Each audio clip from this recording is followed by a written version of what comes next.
तो कहानी की शुरुआत में हम एक लड़के टिम को देखते हैं जो अपने डैड के साथ हॉस्पिटल में था क्योंकि उसके डैड बहुत ज्यादा बीमार थे। टिम के डैड की हालत बहुत खराब थी, उनका दुनिया में बहुत कम वक्त बचा था। वो कहते हैं कि मैं चाहता हूँ बेटे, मेरी आखिरी ख्वाहिश है कि तुम एक म्यूजिशियन बनो, क्योंकि टिम के डैड भी म्यूजिशियन थे। उन्हें म्यूजिक बहुत अच्छा लगता था, साथ ही साथ वो ये भी मानते थे कि म्यूजिक से इंसान सब कुछ हासिल कर सकता है और टिम में भी ये काबिलियत थी, वो भी म्यूजिक को थोड़ा बहुत जानता था। अब जब टिम के डैड की मौत हो जाती है तो उसके कुछ महीनों के बाद टिम ऑस्ट्रिया की तरफ निकल पड़ता है क्योंकि वहाँ पर एक म्यूजिक स्कूल था। उसके डैड को बहुत से लोग जानते थे, इसीलिए उसे आसानी से स्कूल में एडमिशन मिल जाता है। ट्रेन में टिम को एक लड़की भी मिलती है जिसका नाम सोफी था, वो भी उसी स्कूल में जा रही थी जहाँ पर टिम जा रहा था। सोफी ने भी उधर एडमिशन लिया था, वो भी एक म्यूजिशियन बनना चाहती थी। अब वो दोनों ट्रेन में म्यूजिक को सुनते सुनते सो जाते हैं। जब उनकी आँख खुलती है तो दोनों ऑस्ट्रिया पहुँच चुके थे। टिम स्कूल पहुँच गया था, वहाँ पर उसे प्रिंसिपल से मिलवाया जाता है जो बहुत ही बुरा इंसान था। यहाँ पर पहले तो वो टिम के डैड की बहुत तारीफ करते हैं कि वो एक बहुत ही अच्छे म्यूजिशियन थे। टिम भी उन्हें बताता है कि मैं भी गाना गा लेता हूँ और वो पियानो पहले ही सीख चुका था। अब टिम को उसके टीचर से मिलवाया जाता है जो उसे उसके कमरे तक ले गए थे। वहाँ पर उसकी मुलाकात अपने रूममेट से होती है जिस लड़की के साथ टिम रहने वाला था। पर टिम के रूममेट को उसे देखकर बिल्कुल भी अच्छा नहीं लग रहा था क्योंकि पहले वो लड़का अकेला रहता था पर अब उसे टिम के साथ रहना पड़ रहा था। फिर बाद में वो ठीक हो जाता है और टिम को स्कूल घुमाने भी ले गया था। वो उसे वहाँ एक एक चीज के बारे में बताता है। तभी अचानक से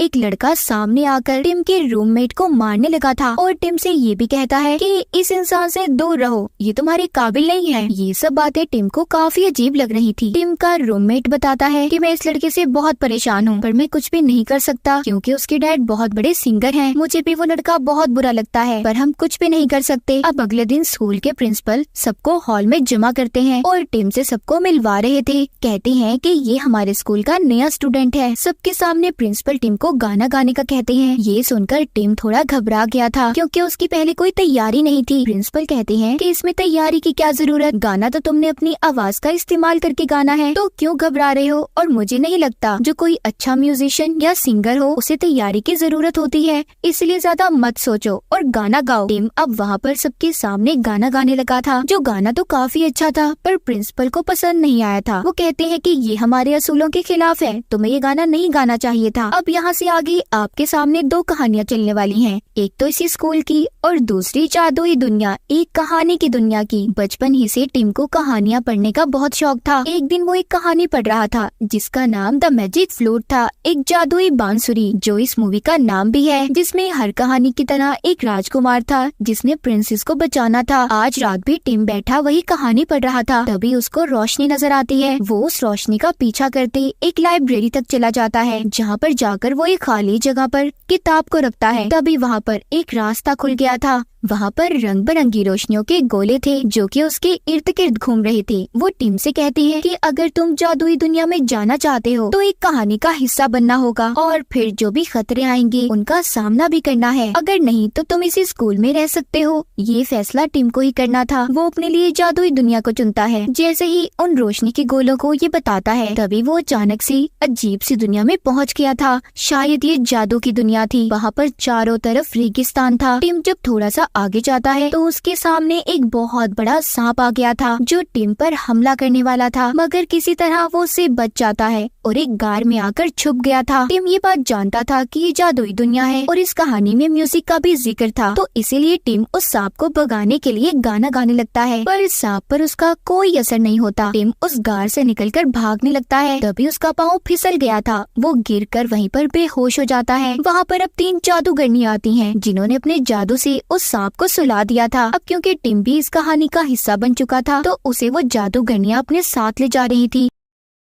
थोड़ी दूर जाकर टिम को छोड़ देती हैं। तभी वहाँ पर एक आदमी आता है जो कि वहाँ के राजा के लिए परिंदे पकड़ा करता था। टिम जब होश में आकर उस आदमी को देखता है तो उसे अब ये लग रहा था कि शायद इसने उसकी जान को बचाया है। अब वो परिंदे पकड़ने वाला आदमी ये समझ रहा था कि टिम एक राजकुमार है। टिम अब उस आदमी से पूछता है, क्या तुमने मेरी जान बचाई है? जिस पर वो कहता है, हाँ मैंने आपकी जान बचाई है, मैंने ही इस सांप को अपने जादू से सुला दिया, तो मुझे आप इसके बदले में कोई इनाम दे सकते हैं। जब वो जादूगरनियां ये सुनती हैं कि टिम एक राजकुमार है। तभी वो वापस आ गई थी और ये कहती है कि राजकुमार, हमें बरसों से आपका ही इंतजार था और अब आपको हमारी रानी से मिलना होगा। वो आदमी जो परिंदे पकड़ता था वो यहाँ पर बार बार बोले ही जा रहा था, अपने मुंह को बंद ही नहीं करता। इसलिए जादूगरनियाँ उस आदमी के मुंह पर जादू करके उसकी जुबान को बंद कर देती हैं और उन्हें अपनी रानी की शक्ल दिखाकर टिम और उस आदमी को अपने महल में ले गई थी। यहाँ पर आकर टिम को पता चला कि रानी भी एक जादूगरनी थी। उसकी बेटी को एक बुरा इंसान उठाकर ले गया था जो उस शहर के राजा का सिपाही था। वो टिम से मदद मांगती है और कहती है कि देखो, तुम एक राजकुमार हो, इसीलिए तुम्हें मेरी मदद करनी होगी। तुम्हें जाकर उस इंसान से मेरी बेटी को वापस लाना होगा। अब टिम भी हाँ बोल देता है और जाने के लिए तैयार था। इस सफर में उसका साथी परिंदे पकड़ने वाले आदमी को बना दिया गया था। 3 जादूगरनियाँ टिम को एक म्यूजिक बॉक्स भी देती हैं और मैजिक फ्लूट भी। कहती है कि ये चीजें हर मुसीबत में तुम्हारी मदद करेंगी। इन्हें अब उस इंसान यानी उस सिपाही तक जाना था जिसने रानी की बेटी को अगवा किया हुआ था। टिम जैसे ही अपना सफर शुरू करता है उसको पीछे से एक आवाज आती है। वो अचानक से जादुई दुनिया से वापस अपनी असल दुनिया में आ गया था। मतलब कि उसी लाइब्रेरी में जहाँ से टिम जादू की दुनिया में गया था, उस दुनिया में जाने का एक वक्त था। टिम बस रात को ही उस दुनिया में जा सकता था। टिम को अगर अब दोबारा जाना था तो उसे अगली रात का इंतजार करना होगा। खैर, अपनी दुनिया में वापस आने के बाद वो इस बारे में किसी को कुछ नहीं बताता और आराम से अपनी म्यूजिकल क्लासेस लेने लगा था। वो असल दुनिया में अपनी दोस्त सोफी से भी मिलता है। जब रात होती है तो रात को वो दोबारा से उसी लाइब्रेरी में जाकर खाली जगह पर किताब को रखता है। तभी वो दोबारा से उसी कहानी यानी कि जादू की दुनिया में पहुंच गया था, मगर उस कहानी में वक्त वहीं पर रुका हुआ था। जब टिम यहाँ से वापस अपनी असल दुनिया में गया था, वहाँ पर जिस सिपाही ने रानी की बेटी को कैद किया हुआ था वो अब तक उसके साथ बुरा सलूक करता है। अब खैर, टिम जादू की दुनिया में पहुंच चुका था। उसके साथ जो उसका साथी था वो अब उसी जगह पर आ जाता है जहाँ पर सिपाही ने रानी की बेटी को कैद किया हुआ था। यहाँ पर आकर टिम का साथी रानी की बेटी से कहता है कि डरे नहीं, मुझे यहाँ पर आपकी मॉम रानी ने भेजा है ताकि मैं आपको यहाँ से बचाकर ले जा सकूँ। अब वो जल्दी से रानी की बेटी को बचाकर वहाँ से भाग जाता है। इनके पीछे वो सिपाही भी था जो रानी की बेटी का अब तक पीछा कर रहा था। ये जब यहाँ से भागते हैं तो इनको रास्ते में टिम मिलता है। ये सभी अब रानी की बेटी को बचाकर यहाँ से जाने वाले थे। तभी सिपाही ने आकर अपने साथियों के साथ इनको चारों तरफ से घेर लिया था। यहाँ पर टिम का साथी उसी म्यूजिक बॉक्स को बचा देता है जो इनको जादूगरनियों ने दिया था। वहाँ पर सिपाही और उसके जितने भी साथी थे सभी उस बॉक्स की आवाज से मदहोश होकर डांस करने लगे थे और देखते ही देखते गहरी नींद में सो जाते हैं। तभी यहाँ पर राजा भी आ जाता है। सभी लोग उसके सामने झुक गए थे। राजा पूछते हैं कि आखिर यहाँ पर सब कुछ चल क्या रहा है, जिस पर अब रानी की बेटी राजा को बताती है कि आपके सिपाही ने मुझे अगवा करके अपना गुलाम बनाया था और ये 2 आदमी मुझे यहाँ पर बचाने आए हैं। ये सब बातें सुनकर राजा को बहुत गुस्सा आता है। वो अपने सिपाही पर गुस्सा करता है और रानी की बेटी से कहता है कि अब तुम पर कोई जुल्म नहीं करेगा। मगर राजा यहाँ पर इन तीनों को इतनी आसानी से जाने भी नहीं दे सकता था। वो कहता है कि यहाँ से निकलने के लिए तुम्हें कुछ इम्तिहान देने होंगे। राजा के कहने पर राजा के सिपाही टिम और उसके साथी के मुंह पर कपड़ा डाल देते हैं। मगर ठीक उसी वक्त टिम अपनी दुनिया में वापस आ जाता है क्योंकि वक्त खत्म हो गया था। मगर अब भी वो अपनी दुनिया में आकर किसी को कुछ भी नहीं बताता। इधर टिम का रूममेट उससे बहुत नाराज था क्योंकि टिम रोजाना आधी रात को उसे बिना कुछ बताए कमरे से चला जाया करता था, पर टिम अभी भी उसे कुछ भी बताने को तैयार नहीं था। उसी रात उसके पास सोफी भी आ जाती है जो उसके कमरे में आ गई थी, जो कि यहाँ की असूलों के खिलाफ था क्योंकि कोई लड़की किसी लड़के के कमरे में नहीं जा सकती थी।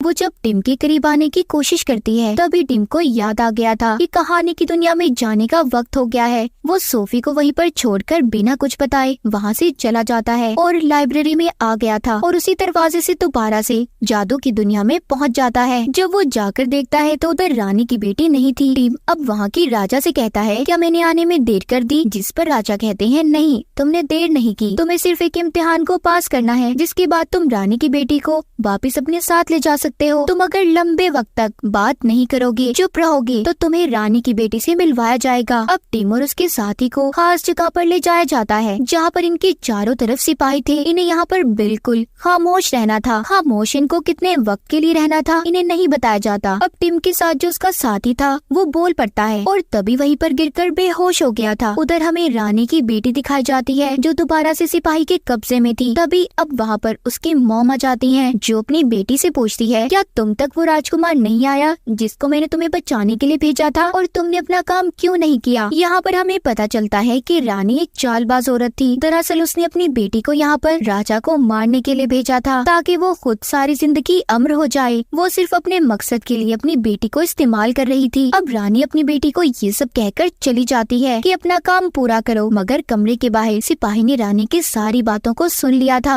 और जाकर इन सब के बारे में अपने राजा को खबरदार कर देता है कि राजा की जान खतरे में है। अब जब ये सब पता करने राजा रानी की बेटी के पास आते हैं तो वो सच बता देती है और बाद में टिम को यहाँ वहाँ ढूंढने लगती है। टिम उसे मिल तो गया था पर वो किसी से भी बात नहीं कर सकता था क्योंकि ऐसा उसे राजा ने करने का कहा था। रानी की बेटी उससे बहुत बात करने की कोशिश करती है पर टिम कुछ नहीं बोलता, इसीलिए वो वहाँ से चली गई थी। दिए गए वक्त के बाद टिम को आजाद कर दिया गया था क्योंकि उसने अपने इस इम्तिहान को पास कर लिया था। एक बार फिर टिम वापस से अपनी दुनिया में आ गया था। इस बार उसे पता चलता है कि सोफी को स्कूल से निकाल दिया गया है क्योंकि उसने स्कूल के असूलों को तोड़ा था। वो जल्दी से सोफी से मिलने जाता है मगर वो उससे मिलने से मना कर देती है क्योंकि वो उसी से नाराज थी क्योंकि टिम उसे सही से वक्त नहीं दे पा रहा था। टिम उसे समझाने की कोशिश करता है कि देखो, अगर हम दोनों को हमेशा साथ रहना है तो मुझे उस कहानी को खत्म करना होगा। पर सोफी इस बारे में कुछ भी नहीं जानती थी तो इसीलिए वो उसकी किसी बात पर यकीन नहीं करती। अब वो अपने रूममेट के पास जाता है और उसको अपनी सारी कहानी सुनाता है कि कैसे वो असल और जादू की दुनिया में फंसा हुआ है और उसको मैजिक फ्लूट के बारे में भी। मगर यहाँ पर उसका रूममेट भी उसकी बातों पर यकीन नहीं करता। खैर दोबारा से टिम उसी कहानी की दुनिया में जाता है। इस बार वो देखता है रानी सब कुछ तबाह करने वाली थी। वो राजा की हुकूमत को खत्म करना चाहती थी, इसीलिए उसने इस दुनिया में अपना काला जादू कर दिया था। सिर्फ टिम ही यानी कि इस कहानी का राजकुमार ही सब कुछ ठीक कर सकता था। वो रानी की बेटी के साथ मिलकर जमीन पर रास्ता बनाता है जिससे चारों तरफ आग लग गई थी। टिम अपनी मैजिकल फ्लूट भी बजाता है जिससे अब वो दोनों नीचे पानी में गिर जाते हैं। इस कहानी को पूरा करने के लिए टिम को किसी भी कीमत पर रानी की बेटी को बचाना था जो कि प्रिंसेस थी। अब प्रिंसेस को बचाना मुश्किल था पर फिर भी किसी तरह टिम ने प्रिंसेस को बचा ही लिया था। रानी का काला जादू खत्म हो चुका था। राजा के शहर में सुकून हो जाता है और आखिर में यहाँ की प्रिंसेस रानी की बेटी को बना दिया गया था। कहानी पूरी हुई क्योंकि एक राजकुमार ने प्रिंसेस को काली दुनिया से बचा लिया था। टिम सबको जादू की दुनिया में अलविदा बोलकर वापिस अपनी असल दुनिया में लौटाता है। अब उसे बचाना था तो अपने प्यार को। सोफी जा चुकी थी। टिम जल्दी से स्टेशन की तरफ भागता है। उसे लग रहा था कि वो यहाँ से चली गई मगर वो वहीं पर उसे मिल गई थी। वो दोनों एक दूसरे के गले लग जाते हैं। टिम ने असल दुनिया को भी जीत लिया था और जादुई दुनिया को भी। और इसी के साथ इस मूवी की कहानी यहीं पर खत्म हो जाती है।